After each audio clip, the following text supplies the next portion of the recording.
Welcome. Oh, So hello are we everybody. both in the picture? Sorry. Yes. We are? Okay, just making sure. Because if I do anything, I don't want anybody to see what I'm telling, what I see, what I really feel about them. Go ahead. Welcome to 605 Lost Oak Live. Once again, everybody. I hope everyone is having a great day, enjoying the decent weather. We thought it was going to rain today, but it's held off. So today we're going to show everybody a little bit of the trail that we have here. We're going to walk down to the bridge. Chelsea's manning the camera, so she's going to have to walk backwards for a while, so we don't want to make her go too far. Today we have a fellow colleague here, works in the tasting room and is also a tour guide. This is Zach. Hello, everybody. And the reason we wanted Zach out here today is because he kind of wrote up the notes on some of the history of the Village Creek here, and so he's going to talk a little bit about that. So how you been, Zach? I haven't seen you since all this. I'm just glad I got my skiing in before everything occurred. But wife is back from Europe, and everybody's all healthy and safe. That's the main thing right now. So how about you and your family? And yeah, same thing. Good. Just been at home. Kind of glad to be able to come out and do things like this, just to get out of the house a little bit. Yes, something to do. Yep. And so with that being said, I guess we'll start walking. That We'll sounds go down great. to the creek. Let's do it. So this area, I know you had mentioned in the notes, there's been some artifacts that have been with some archaeological digs that go back to around 9,000 years ago. Yeah, I don't know what specific artifacts, but hunter-gatherer artifacts going back to 9,000 to 10,000 years ago have been found throughout the watershed. This is Village Creek right here, but there's also Miller Creek, Shannon Creek, Deer Creek, which feed into Village Creek. Village Creek is the primary tributary that goes into Lake Arlington now, which was created in 1957. But yeah, they have some artifacts going back almost 10,000 years, which is right here where right near where we're walking right now. It's pretty amazing when you think about it. Yeah, and so from the 1830s basically to around 1843 or so, this was a pretty active area with a lot of Native American tribes, and then you had the Texas militia. Yeah, and they had some. Yeah, absolutely. Battles. Yeah, this is the Village Creek Watershed, which is really about 134 square miles. It runs roughly 28 miles as far as the river goes to Lake Arlington. Of course, back then there was no Lake Arlington, obviously, so it went into the West Fork of the Trinity. But this was a sanctuary for numerous Native American tribes and Indians. The Caddo, the Waco, or the Caddo, the Waco, the Cherokee, the Creek, the Tonkawa, and the Kickapoo all had lodges all along Village Creek and the other tributaries in the watershed. And so basically what they would do, they would be a sanctuary for conducting raids on Western settlers or frontiersmen trying to move west from the east. And they would basically take their farming utensils, their livestock, muskets, whatever they had, and take them and steal them and kind of bring them back to their encampments and force the frontiersmen to move back to the east. Oh, wow. Yeah. Yeah, and so that was basically all along in this area. So this area right here is, you can see there's a lot of tree cover, a lot of tree canopy. Absolutely. As you move further down, like towards Lake Arlington, where this empties out, right, it gets into just a little more marshy type. It does. But we've discovered that based upon Brigadier, you doing okay back there? Yes. Somebody said, "Good job" to whoever is walking back. Thank you. She's nailing this. Yeah, yes. there's the lodges were discovered along here, all the way up to Lake Arlington, and basically it came down to in the 1830s, specifically 1838. General Rust and from Fort Johnston, they were sanctioned to kind of do a recon of the area and find out how many Native Americans were here and where they were camped and so forth. And they did have a couple skirmishes, and the Republic of Texas militia lost. So basically it came to a head in 1841 when General Edward Tarrant County, and the Texas militia volunteers, about 70 men, were sent on a punitive mission from Fort Johnston to do the same thing.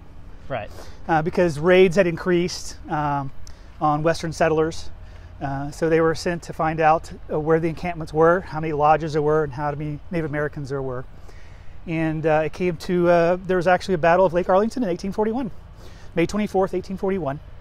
But they originally led out of Fort Johnston in May of that was in May 14th. Very close, yeah.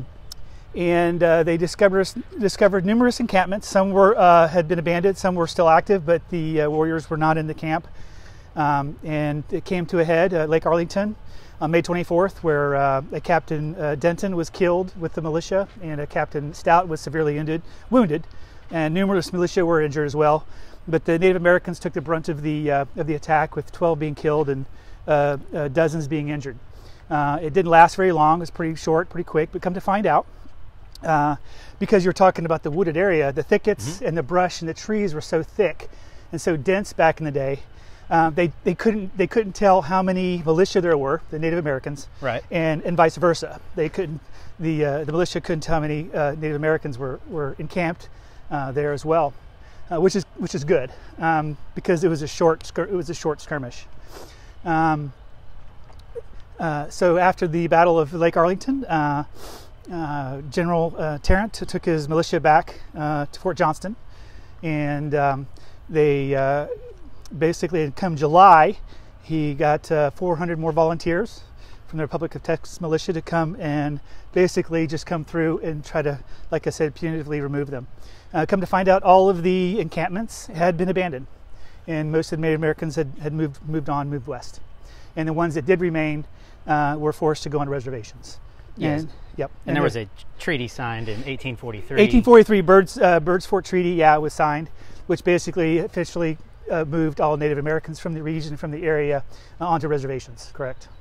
Okay. I'm not walking backwards across the bridge. No, we'll just turn around and we'll show everybody the bridge real quick.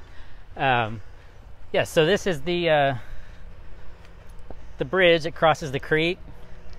I promise it's safe. I crossed it yesterday. Now, one thing about this area here, this is all kind of a sandy loam soil type, so it is very prone to water erosion. You get one big storm here, and an entire embankment could end up in the creek. But and over time, I think over the years too, during several flooding events, there have been quite a few arrowheads that they've found. And during the additions and construction of the wine production facility in 2018, very recently, numerous arrowheads were discovered in the area, because the facility is built fairly close, not next to, adjacent to, but fairly close to the creek, and they were discovered. And the best part is, if you do come out here, you might witness some things that are not quite of this earth. Oh yeah, spirituality. Yes. I've heard rumors. I've heard some stories. Or they are of this earth, but just of a different spirituality. Hence, the Native Americans are still here. Yes, they still exist. Right. Yes. And by the way, and I forgot to mention this at the beginning, you are allowed to buy wine at the tasting room, and then you can bring it out to the trail. We just ask that you don't bring any of the glasses out. Plastic cups like we're using today are apropos. A classy choice for a trail. We're having the classy and very good Petit Verdot, which is fantastic. Yes. So you can come out here, you can bring your dogs, you can bring your bikes. Straight ahead, the trail kind of forks off. One is for the bikes, one is for hiking. There's several little pit stops along the way where some chairs set up where you can sit and rest or have like a little picnic area. But yeah, if anybody's been out here in the comments, let us know. I'm curious to see how many people have actually been out here. Actually, to be honest, yesterday was my first time to be out here after all this time. I finally was able to get out here, but I wanted to see it for myself. And walking through here, it's amazing. It kind of reminds me, I feel like I'm in Costa Rica with all these vines, and it's pretty crazy. It's pretty amazing. Yeah, it's very beautiful. It's very nice, especially now at this time of the year with the COVID-19 going on. So no major parties, obviously, small groups or groups at all, less than 5 people preferred, but also prepare for mosquitoes, just so you know. The bugs, they're bring your out. mosquito spray. Yep, bring your mosquito spray. But yeah, it's definitely a great place to go and walk and take your pet. We have a couple questions. Somebody is asking, what's the distance of the trail? It's about 2.5 miles. That's right. Yeah, about 2.2 miles, 2.5 miles. Okay. Yep. And it was originally constructed in 2013 for the Wicked Wine Run. Yes. Correct. Yeah, so the Wicked Wine Run, yeah, if you're ever interested in doing that, we have that every September and March. Obviously, we weren't able to have it this March, but hopefully we'll be able to have it in September. And so if you're interested in that, you will be running through this trail here. And for the less hardy runner, we do have, like in the vineyards, we have little tastings going on in the vineyards. It's only about a 1K. It's a 1K. It's Nobody not a 5K. runs. Nobody runs. You walk really fast. You just drink wine. You just drink wine. You get tastings in the vineyard, and you just walk throughout the vineyards of Lost Oak. It's a great time. Yep. Surely is.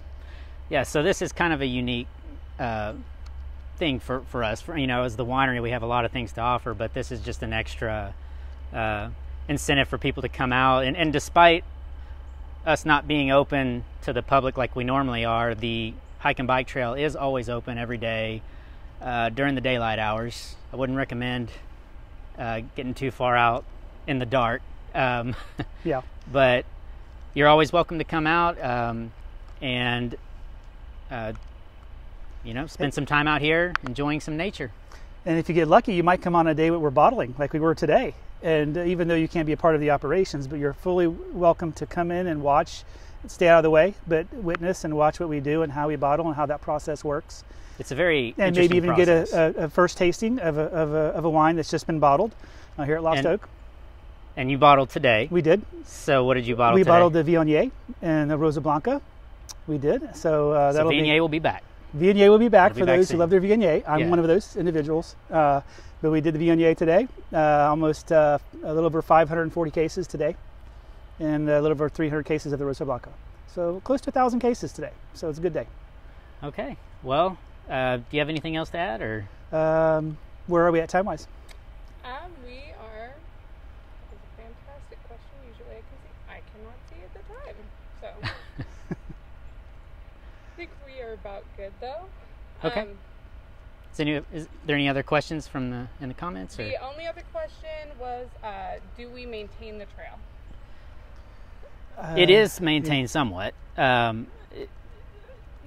far as kind of keeping the trails clear. It's all earth and trail. There's no pavement anywhere. Yeah, it's not so paved. That's why Mike, when Stephen was saying, it can get messy when it rains. So just don't come out after a heavy rain. But it can be slippery if so. But otherwise, it's all earth and trail. But it's a pretty wide trail, as you probably saw as we were walking over here, and it's kept clear. So it's a nice trail, and it's very pretty out here. It's kind of a crazy whole different ecosystem. You go from the it is just coming from the winery, you come across that fence and you come into here, and it's just it's really nice. It reminds me of my field days in Florida when I used to work as an environmental scientist, because that's the first thing we look for is snapping turtles and where are the gators, and of course the cottonmouths. So but other than that, I don't think we have any gators here, so I think you'll be okay. Well, or caimans. Is there anything else? Do y'all know what our new releases are? The new releases for, let's see, for this month. Gosh, put me on the spot. Okay. I know. It's okay. This is my first day back.